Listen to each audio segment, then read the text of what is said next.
ನಮಸ್ಕಾರ ಸ್ನೇಹಿತರೆ, ನಾಳೆ ನವೆಂಬರ್ 20 ಗುರುವಾರ. ನಾಳೆಯಿಂದ 77 ವರ್ಷ. ಈ 7 ರಾಶಿಯವರಿಗೆ ಆಕಸ್ಮಿಕ ಧನ ಲಾಭ, ಕಾಲಿಟ್ಟಲೆಲ್ಲ ದುಡ್ಡು. ರಾಘವೇಂದ್ರ ಸ್ವಾಮಿಯ ಕೃಪಾಶೀರ್ವಾದ ನಿಮ್ಮ ಮೇಲೆ ಇರಲಿದೆ. ಹಾಗಾದ್ರೆ ಆ ಅದೃಷ್ಟವಂತ ರಾಶಿಗಳು ಯಾವುವು, ಅವುಗಳಿಗೆ ಏನೆಲ್ಲ ಲಾಭ ಸಿಗುತ್ತೆ ನೋಡೋಣ. ಅದಕ್ಕಿಂತ ಮೊದಲು ಗುರುರಾಯರಿಗೆ ಭಕ್ತಿಯಿಂದ ಲೈಕ್ ಕೊಟ್ಟು ನಮ್ಮ ಪ್ರತಿದಿನ ದಿನ ಭವಿಷ್ಯ ತಿಳಿಯಲು ನಮ್ಮ ಚಾನೆಲ್ ಅನ್ನ ಸಬ್ಸ್ಕ್ರೈಬ್ ಮಾಡಿ. ಹಾಗೆ ಬೇಗನೆ ನಮ್ಮ ವಿಡಿಯೋದ ನೋಟಿಫಿಕೇಶನ್ ಪಡೆಯಲು ಬೆಲ್ ಬಟನ್ ಕ್ಲಿಕ್ ಮಾಡಿ ಆಲ್ ಅಂತ ಕ್ಲಿಕ್ ಮಾಡ್ಕೊಳ್ಳಿ. ನಿಮ್ಮ ಜೀವನದ ಸಕಲ ಸಮಸ್ಯೆಗಳಾದಂತಹ ಸತಿಪತಿ ಕಲಹ, ಪ್ರೀತಿಯಲ್ಲಿ ಮೋಸ, ಭೂಮಿ ವಿಚಾರ, ಕೋರ್ಟ್ ಕೇಸ್, ವ್ಯಾಪಾರ, ಹಣಕಾಸಿನ ತೊಂದರೆ, ಸಾಲಬಾಧೆ, ಸ್ತ್ರೀಯರ ಗುಪ್ತ ಸಮಸ್ಯೆ, ಹೀಗೆ ಹಲವಾರು ಸಮಸ್ಯೆಗಳಿಗೆ ಶಾಶ್ವತ ಪರಿಹಾರ ಮಾಡಿಕೊಡುತ್ತಾರೆ. ಡಿಸ್ಪ್ಲೇ ಮೇಲೆ ಕಾಣ್ತಕ್ಕಂಥ ಗುರೂಜಿ ನಂಬರ್ಗೆ ಒಮ್ಮೆ ಕರೆ ಮಾಡಿ ನೋಡಿ. ಹೌದು, ನಾಳೆ ನವೆಂಬರ್ 20 ಗುರುವಾರದ ಜೊತೆಗೆ ನಾಳೆಯಿಂದ 77 ವರ್ಷ ಈ 7 ರಾಶಿಯವರಿಗೆ ಆಕಸ್ಮಿಕ ಧನ ಲಾಭ ಆಗೋದ್ರ ಜೊತೆಗೆ ಕಾಲಿಟ್ಟಲೆಲ್ಲ ದುಡ್ಡು ಅಂತ ಹೇಳಬಹುದು. ಜೊತೆಗೆ ರಾಯರ ಆಶೀರ್ವಾದ ಕೂಡ ಇವರಿಗೆ ಇರಲಿದೆ. ಈ ರಾಶಿಯ ಅವಿವಾಹಿತ ವ್ಯಕ್ತಿಗಳಿಗೆ ವಿವಾಹದ ಅವಕಾಶಗಳು ಸಿಗಲಿದ್ದು, ಈ ರಾಶಿಯವರು ಆಧ್ಯಾತ್ಮಿಕವಾಗಿ ಸಮತೋಲಿತರಾಗ್ತಾರೆ. ಇವರಿಗೆ ಅದೃಷ್ಟ, ಸ್ಥಿರತೆ ಮತ್ತು ಉತ್ತಮ ಆರೋಗ್ಯ ಸಿಗಲಿದ್ದು, ನಿಮ್ಗೆ ಆರ್ಥಿಕ ಲಾಭ ಇರಲಿದೆ. ದೀರ್ಘಕಾಲದವರೆಗೆ ತೆಗೆದುಕೊಂಡ ನಿರ್ಧಾರಗಳು ನಿಮ್ಗೆ ಫಲ ನೀಡಲು ಪ್ರಾರಂಭಿಸುತ್ತೆ. ನೀವು ಹೊಸ ವ್ಯವಹಾರವನ್ನ ಪ್ರಾರಂಭಿಸಿದ್ರೆ ಯಶಸ್ಸನ್ನ ಕಾಣ್ತೀರಾ. ವ್ಯವಹಾರದಲ್ಲಿ ಹೂಡಿಕೆ ಮಾಡೋದ್ರಿಂದ ಸುವರ್ಣ ಅವಕಾಶಗಳು ದೊರೆಯುತ್ತೆ.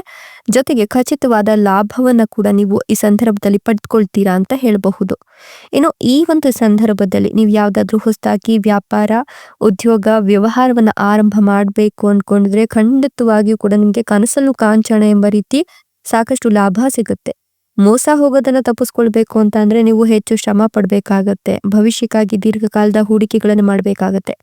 ಇನ್ನು ಫ್ಯಾಷನ್ ಡಿಸೈನಿಂಗ್, ಮೊಬೈಲ್ ಉದ್ಯಮ, ಮಾರ್ಕೆಟಿಂಗ್, ಸಣ್ಣ ವ್ಯಾಪಾರ ವ್ಯವಹಾರ ಮಾಡುವ ಶ್ರಮಿಕರಿಗೆ ಲಾಭ ಸಿಗುತ್ತೆ ಅಂತ ಹೇಳಲಾಗ್ತದೆ. ಮನೆಯಲ್ಲಿ ಸಣ್ಣ ವಿಚಾರಕ್ಕೆ ಮನಸ್ತಾಪಗಳು ದೂರವಾಗುತ್ತೆ. ರಾಜಕೀಯ, ಸಮಾಜ ಸೇವೆ, ಧಾರ್ಮಿಕ ಕಾರ್ಯ, ಪೊಲೀಸ್, ವಕೀಲ ವೃತ್ತಿಯಲ್ಲಿರೋರಿಗೆ ಲಕ್ಷ್ಮೀ ದೇವಿ ಮನೆಗೆ ಆಗಮಿಸ್ತಾಳೆ ಅಂತ ಹೇಳಲಾಗ್ತದೆ. ಅಂದ್ರೆ ಅತ್ಯಧಿಕ ಲಾಭ ಇದೆ. ನಿಮ್ಮ ತಾಳ್ಮೆ, ಸಹನೆಗೆ ಉದ್ಯೋಗ ಸ್ಥಳದಲ್ಲಿ ಮೆಚ್ಚುಗೆ ವ್ಯಕ್ತವಾಗುತ್ತೆ. ಎಲ್ಲರೊಂದಿಗೂ ಬೆಳೆಯುವ ನಿಮ್ಮ ಗುಣ ನಿಮ್ಮನ್ನ ಉನ್ನತ ಸ್ಥಾನಕ್ಕೆ ಕರೆದುಕೊಂಡು ಹೋಗುತ್ತೆ ಅಂತ ಹೇಳಬಹುದು. ವಿದ್ಯಾಭ್ಯಾಸ ಮಾಡ್ತಕ್ಕಂಥ ಈ ರಾಶಿಯ ಜನರಿಗೆ ಬುದ್ಧಿವಂತಿಕೆಯನ್ನ ಮೆಚ್ಚಿ ಹಲವು ಉದ್ಯೋಗಾವಕಾಶಗಳು ಕೂಡ ಸಿಗುತ್ತೆ. ಸಹೋದ್ಯೋಗಿಗಳ ಸಹಕಾರದಿಂದ ನಿಮ್ಮ ಯೋಜನೆಗಳಿಗೆ ಮನ್ನಣೆ ಸಿಗುತ್ತೆ. ಹೋಟೆಲ್, ರೆಸ್ಟೋರೆಂಟ್, ಮೊಬೈಲ್ ಉದ್ಯಮ, ಮಾರ್ಕೆಟಿಂಗ್, ವ್ಯಾಪಾರ, ಕ್ರೀಡೆ, ರೈಲ್ವೆ ಹಾಗೂ ಸರ್ಕಾರಿ ಹುದ್ದೆಯಲ್ಲಿರ್ತಕ್ಕಂಥವರಿಗೆ ಹಠಾತ್ ಧನ ಲಾಭವಾಗುವ ಸೂಚನೆಗಳು ಸಿಗ್ತಾ ಇದೆ. ಈ ಒಂದು ಸಂದರ್ಭದಲ್ಲಿ ನೀವು ಹೂಡಿಕೆಯಿಂದ ನಷ್ಟ ಹೊಂದುವ ಸಾಧ್ಯತೆಯನ್ನು ತಪ್ಪಿಸಬೇಕು ಅಂತ ಹೇಳಿದ್ರೆ ಸಾಕಷ್ಟು ಜಾಗರೂಕರಾಗಿರ್ಬೇಕಾಗತ್ತೆ. ಸಾಲ ನೀಡುವಾಗ, ಪಡೆಯುವಾಗ 100 ಬಾರಿ ಆಲೋಚಿಸಿ. ಬೆಟ್ಟಿಂಗ್, ಆನ್ಲೈನ್ ಗೇಮಿಂಗ್, ಬಡ್ಡಿ ವ್ಯವಹಾರದಲ್ಲಿ ಹಣ ಆಗಮನದ ಹಾದಿ ಸುಗಮವಾಗಿರೋದಿಲ್ಲ. ಹೀಗಾಗಿ ಅದರ ಕಡೆ ಹೆಚ್ಚು ನಿಗಾ ವಹಿಸಬೇಡಿ. ಮನೆಯಲ್ಲಿ ನಡೆಯುವ ಶುಭ ಕಾರ್ಯಗಳಿಗೆ ದುಪ್ಪಟ್ಟು ದುಡ್ಡು ಖರ್ಚಾಗುವ ಸಾಧ್ಯತೆ ಇದೆ.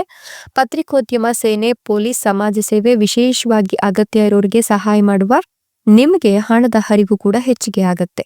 ನಿಮ್ಮ ಆಸೆಗಳೆಲ್ಲವೂ ಕೂಡ ಈಡೇರುವ ಸಮಯ ಇದಾಗಿದ್ದು, ಯಾರನ್ನು ಕೂಡ ಕುರುಡರಾಗಿ ನಂಬಕ್ಕೆ ಹೋಗ್ಬೇಡಿ. ಸಂಬಂಧಿಕರು, ಸ್ನೇಹಿತರಿಂದ ಮೋಸ ಹೋಗುವ ಸಾಧ್ಯತೆಗಳಿದೆ, ಜಾಗ್ರತೆ ವಹಿಸಿ. ನೀವು ಆರ್ಥಿಕ ಲಾಭ, ವೃತ್ತಿ ಪ್ರಗತಿ, ನೆಮ್ಮದಿಯ ಜೀವನವನ್ನ ಕಂಡುಕೊಳ್ತೀರಾ. ಎಷ್ಟೆಲ್ಲ ಲಾಭ ಮತ್ತು ಅದೃಷ್ಟವನ್ನು ಪಡೆದಿರ್ತಕ್ಕಂಥ ಅದೃಷ್ಟವಂತ ರಾಶಿಗಳು ಯಾವುವು ಅಂದ್ರೆ ಧನು ರಾಶಿ, ಕಟಕ ರಾಶಿ, ಮೀನ ರಾಶಿ, ತುಲಾ ರಾಶಿ, ಸಿಂಹ ರಾಶಿ, ಮಿಥುನ ರಾಶಿ, ಕೊನೆಯದಾಗಿ ವೃಷಭ ರಾಶಿ. ಇವುಗಳಲ್ಲಿ ನಿಮ್ಮ ರಾಶಿ ಇದ್ದರೂ ಇಲ್ಲದಿದ್ದರೂ ಓಂ ನಮೋ ಗುರು ರಾಘವೇಂದ್ರಾಯ ಅಂತ ಕಮೆಂಟ್ ಮಾಡಿ. ಧನ್ಯವಾದಗಳು.